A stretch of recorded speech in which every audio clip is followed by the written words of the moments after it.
आदेश जय श्री महाकाल। आप सब लोगों को मैं और एक नई वीडियो में स्वागत करता हूं। आज आप सब लोगों को मैं एक ऐसा अनुभव बताने जा रहा हूं जहां पे एक साधक ने दुर्गावती नाम का स्तोत्र का प्रयोग करके अपने जीवन के सभी समस्याओं को दूर कर दिया था तथा इतनी बड़ी एक तंत्र समस्या जो कि इस्लामिक तंत्र की थी, जहाँ पे उनके घर में जिन का वास हो गया था, वैसे प्रकार के विशेष तंत्र को उन्होंने बस माँ के 32 नाम स्तोत्र से हटा दिया था। इसका अनुभव आज मैं आप सब लोगों को बता रहा हूँ। तो चलिए शुरू करते हैं आज के वीडियो को और जानते हैं इस अनुभव के बारे में। आज का वीडियो बड़ा महत्वपूर्ण होने वाला है, तो साधकगण अवश्य वीडियो को एंड तक देखें और इससे अवश्य ज्ञान की प्राप्ति करें। ये अनुभव हरियाणा साइड का है। हरियाणा साइड पे एक ब्राह्मण परिवार रहते थे। उनका विशेष नाम उल्लेखित करना सही नहीं होता, लेकिन वो हरियाणा साइड के थे और उधर वो लोग रहते थे। तो कहीं ना कहीं हरियाणा साइड आप जानते ही हैं, वेस्टर्न कल्चर थोड़ा कुछ ज़्यादा ही अपने पीक पे होता है। तो कहीं ना कहीं उनके जो घर के कुछ लोग थे, वो लोग पीर फ़कीर को मानते थे और उधर जाके एक जगह पे मज़ार वज़ार जहाँ पे होते हैं, वहाँ पे जाके अपना सिर झुकाते थे। तो इस तरह से उनका दिन कंटिन्यू होता रहा। लेकिन विशेष रूप से एक बार की बात रही कि ये जो साधक थे, ये जगदम्बा के साधक रहे थे और माता जगदम्बा दुर्गा की बहुत उपासना किया करते थे और उनका अनुष्ठान आदि भी कई किया करते थे। गुरु से दीक्षित थे और गुरु परंपरागत जो भी सारी चीज़ें थी वो ये संपन्न अपने घर में रह के करते थे। समय के साथ एक बार ये हुआ कि इनके जो बड़ी बेटी थी, वो भी जो इनकी जो छोटे भाई आदि थे, जो लोग मज़ार में जाके सिर झुका देते थे, तो एक दिन क्या हुआ कि इनके चाचा लोगों के साथ इनकी बड़ी बेटी भी चली गई। इनकी जब बड़ी बेटी चली गई तो मज़ार में जाते वक्त उसने कुछ इत्र वित्र आदि कुछ लगाया होगा, जिसकी वजह से जैसे ही वो मज़ार में जाती है, यहाँ पर जो उनका स्थान होता है जहाँ पे वो सिर झुकाते हैं, उधर जाती है। उधर जाने के बाद उधर दर्शन वर्शन जो भी उनका हो रहता है सिर झुका के, वो लोग आ रही होते थे और अचानक से इसको कहीं ना कहीं एक अपने शरीर के ऊपर भारीपन सा लेके एक उल्टी जैसी और इसका सिर घूमने लगता है। तो उन लोगों, एक तो वेस्टर्न कल्चर के चक्कर में वो लोग ये सारी चीज़ों को मानते नहीं थे और कहीं ना कहीं मानते थे तो ऐसी चीज़ों को मानते थे जिनको मानना चाहिए है नहीं। तो उधर फिर उन लोगों ने सोचा होगा कि हाँ कुछ खा लिया है, एसिडिटी होगी, इसकी वजह से हो रहा है। लेकिन ऐसा हुआ नहीं। धीरे धीरे जब वो घर में आई वो लड़की, और घर में आने के बाद उस लड़की का हाव भाव पूरी तरीके से चेंज होने लगा। जो सबके ऊपर चिल्लाती थी। जैसे ही उनके घर में तो रोज़ जो नित्य प्रति ये हवन करते थे, जो साधक थे जो उधर रहते थे, तो जैसे ही वो हवन चालू करते वो लड़की रोने लगती थी। उसको पूरे शरीर में जलन होने लगती थी अचानक से, और रात भर वो सो नहीं पाती थी। ये सब देख के जो वो साधक थे उनको लगा कि नहीं, मामला कुछ और है, ये सामान्य रोग नहीं लग रहा है। तभी उन्होंने कहीं से पता लगवाया एक तांत्रिक का। तो तांत्रिक का पता लगाने के बाद उसको उधर लेके गए, तो उस तांत्रिक ने बोला कि इसके ऊपर जिन लगा हुआ है, ये तो कहीं से उठ के चला आया, वो मज़ार में था कहीं पे और उधर से ये इसके साथ चिपक गया है। इसके जो शरीर का खुशबू को प्राप्त करके उसको जिन को अच्छा लगा है, अब ये इसके साथ चिपक गया है।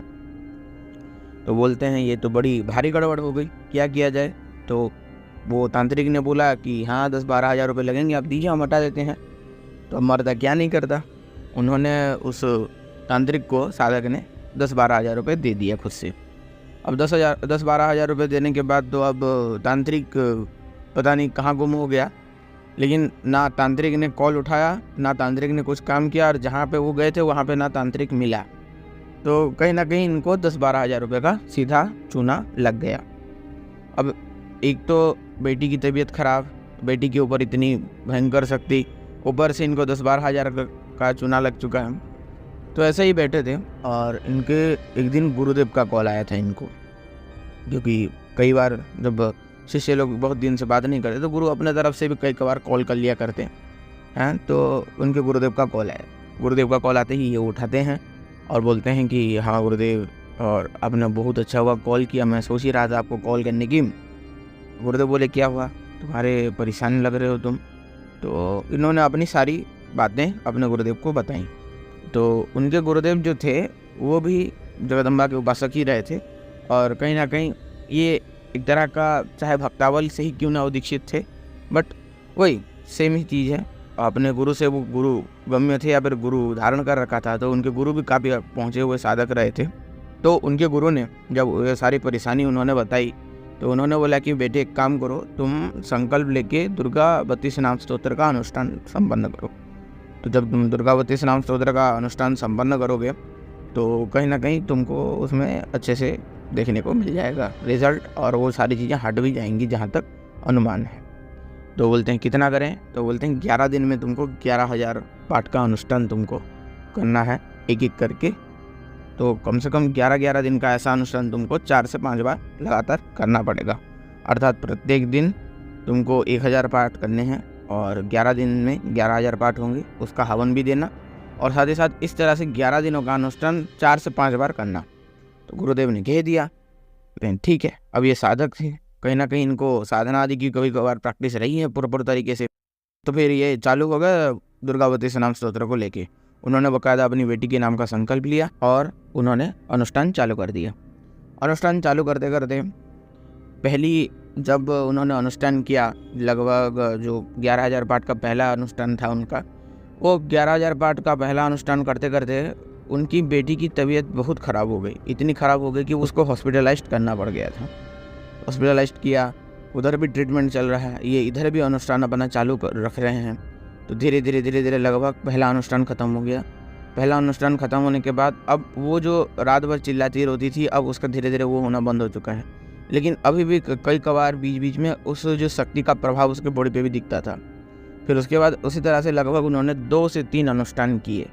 लगभग टोटल अगर जैसे बताया जाता है तो उन्होंने टोटल 4 अनुष्ठान किए थे 11-11 हज़ार पाठ के। तो 11-11 हज़ार पाठ के जब उन्होंने 4 अनुष्ठान किए थे, तो 4 अनुष्ठान में पूरी की पूरी वो शक्ति उनके बेटी के बॉडी के ऊपर से पूरी की पूरी हट गई थी और क्लियर भी हो गई थी। बाद में उन्होंने किसी और भी तांत्रिकों को से दिखाया था, जो लोग दिखते हैं, जो कि जानते पंजाब हरियाणा साइड बहुत सारे दरबार भी लगते हैं, तो उधर बहुत लोग सारे लोग होते हैं। तो उधर जब दिखाया था उन्होंने बोला कि हाँ आपकी बेटी तो क्लियर है, इसके ऊपर कुछ ना है। तो कहीं ना कहीं ये जब ऐसे इन्होंने किया था, उनका एक और भी छोटा सा वाक्य तो वो बताए कि जब उन्होंने जो चौथी बार का हवन दिया था, तो हवन देते टाइम उनका क्या हुआ कि वो हवन दे रहे हैं, एकदम अचानक से चारों तरफ एक ऐसा एक गजब प्रकार का खुशबू फैल गया, जो कि उन्होंने कभी सूंघा भी नहीं था, कि ऐसा खुशबू उनको मिला भी नहीं था। और अचानक वही खुशबू एक स्मशान की जैसे एक दुर्गंध होती है, जहाँ पे चिता और लाशें जलती हैं किस तरह से, उसी तरह से का एक दुर्गंध सा चारों तरफ फैल चुका था। धीरे धीरे जब पूर्णाहुति का समय पास आने लगा, तो वो धीरे धीरे कम होने लगा, और कम होते होते उस यज्ञ कुंड की एक मीठी सुगंध में ही वो दुर्गंध समाहित हो गई, और कहीं ना कहीं पूरी तरीके से वो चीज़ उनके बेटी के ऊपर से, उनके घर के ऊपर से, सब कुछ तरफ से वो उधर से हट गई। ये था उनकी जीवन का एक विशेष चमत्कार। कहने का तात्पर्य ये है कि जगदम्बा माँ के जो 32 नाम स्तोत्र है, ये ब्रह्मांड का अत्यधिक पावरफुल एक अस्त्र है। अस्त्र बोल लीजिए इसको, एक सुरक्षा कवच बोल लीजिए, या फिर कुछ भी बोल लीजिए, एक ऐसी दिव्य शक्ति का ये एक नाम स्तोत्र है जो आपके जीवन के हर एक परेशानियों को हटा सकती है। अभी कोई बोलेंगे कि इतना बड़ा तंत्र था, और या फिर इतना बड़ा शक्ति था और इतना पाठ करने पे हट गया, और इतना पाठ तो हम नहीं कर पाएंगे। तो देखो, पाठ नहीं कर पाओगे तो फिर वो दुविधा की बात है, कारण आपके लिए कोई करेगा तो उसके लिए वो दक्षिणा लेगा, और अगर आप वो दक्षिणा भी ना दे पाएँ और आप खुद भी ना कर पाएँ, तो ये तो शर्मनाक की बात है। हम तो खुद बोलते हैं एक विषय को कि दूसरों से काहे करवाना, खुद की ज़िंदगी की जो सारी समस्याओं का हल भगवती के शरण में रह के खुद ही करना चाहिए। और इसी सारी चीज़ को लेके मैं आगे भी आप सभी लोगों के लिए बहुत कुछ देने वाला हूँ, जिन चीज़ों को लेके आप अपने जीवन में सभी प्रकार की समस्याओं का हल प्राप्त कर सकते हैं। तो इसी प्रकार से आज का वीडियो था। अगर आप सभी लोगों को आज का अनुभव पसंद आता है तो अवश्य लाइक कर दें, हमारे चैनल को सब्सक्राइब कर दें। जो लोग नए हैं सब्सक्राइब करके घंटी वाला बेल आइकन ऑल पे सेट कर दें, ताकि मैं जो भी वीडियो अपलोड करूं उसका नोटिफिकेशन आप सभी लोगों तक पहले पहुंचे। तो ये था आज का वीडियो। सभी को नमस्कार, आदेश, जय माँ घोरा काली।